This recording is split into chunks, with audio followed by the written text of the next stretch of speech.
Hello everybody, I'm very glad to meet you again. Welcome to summer term. So from this week, we will start our summer term learning, Lesson 1, Understanding Decimals. So in this lesson, we'll look at a new kind of number we haven't seen before. So I will give you a very easy question to choose. I will give you three numbers. The first is 2. The second is 1 over 2. The third is 2.2.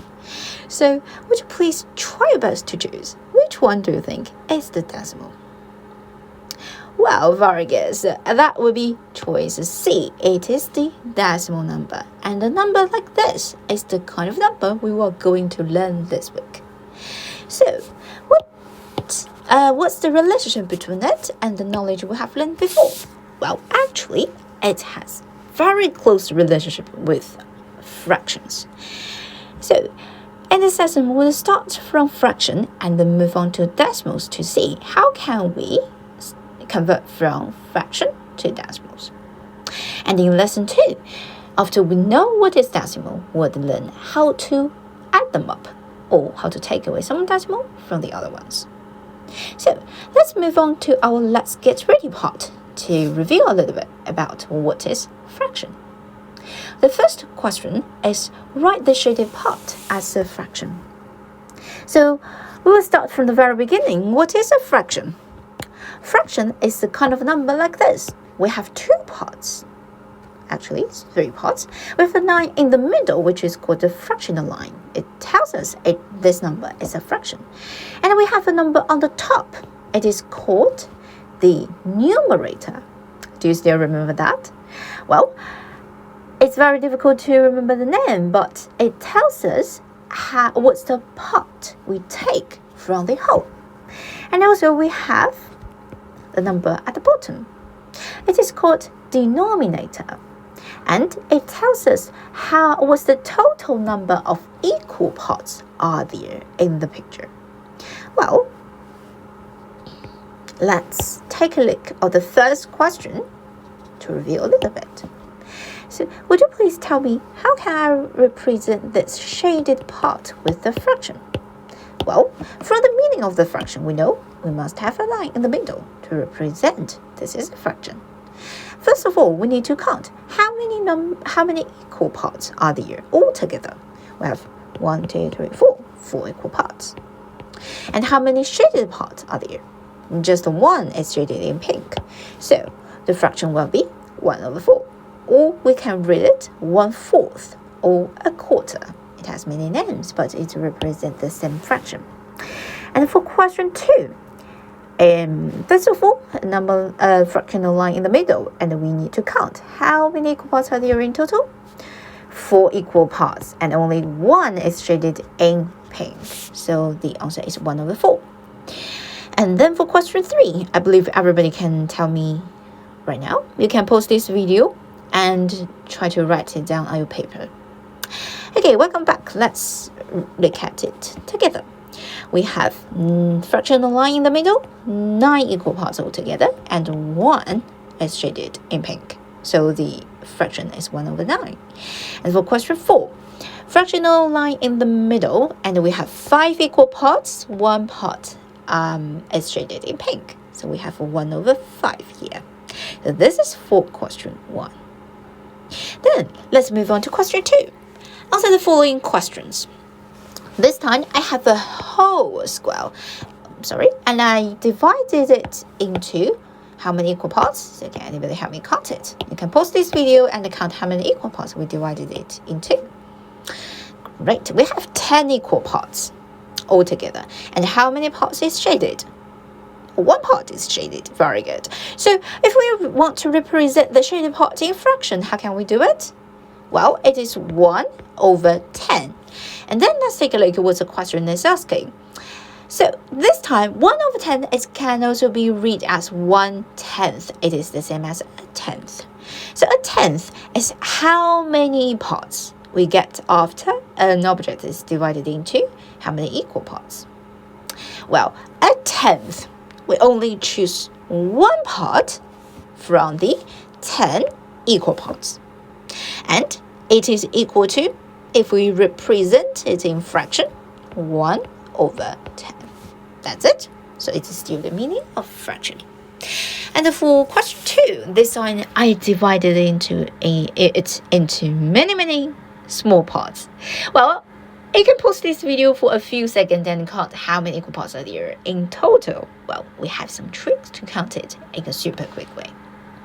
Welcome back. Let's take a look how many equal parts are there in total. Well, this time, do we really count it one by one? Of course not. Actually, we have some hints in the picture, but if we want to count it, we would know.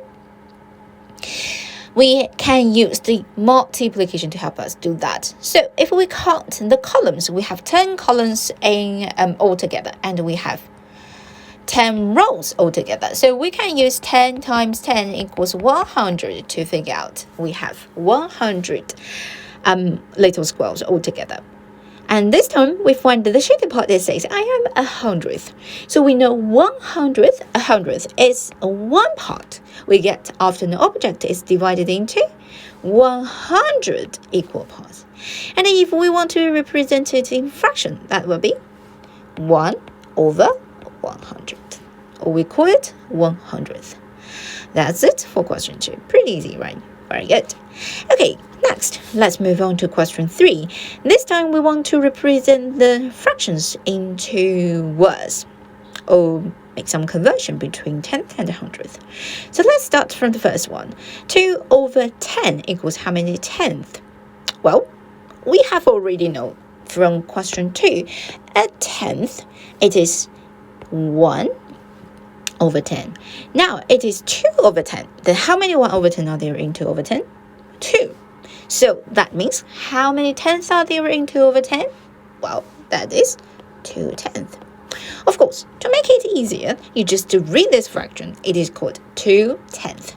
That's it. We have 2 tenths in 2 tenths, of course. Then the next one, we have 24 over 100. That equals how many hundreds? Well, let's use the easy way to do it. How can we read this fraction? 24 over 100, of course. Do we have another way to read it? 24 hundredths. That's it. And if we want to write it, that would be 24 hundredths. Do I only write it like this? Now remember, if we have tens and ones, always have a dash between tens and ones. That's super important. Okay, and the last one, we know we have 5 tenths, and that equals how many hundredths? Well, it's a little bit challenging. Let's use the picture to help us, right? So we have 5 tenths. Can you try to shade it in this picture? How can we shade 5 tenths? Well, we know 5 tenths it should be, we have 5 shaded whole parts like this. This is what we have for 5 tenths. Then can we have 5 tenths as well? Yep. So that will be 5 tenths like this. So we shade the same part. It is 5 tenths. Okay, then can you find how many small little squares are there in the shaded parts? Well, you can count it in multiplication.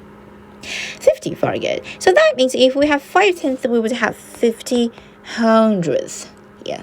At least we use the picture to help us. Well, actually, we have learned another way last term to help us do it in a quick way. So, if we have 5 tenths, can you try to convert it into fraction? Well, it is 5 tenths, like this.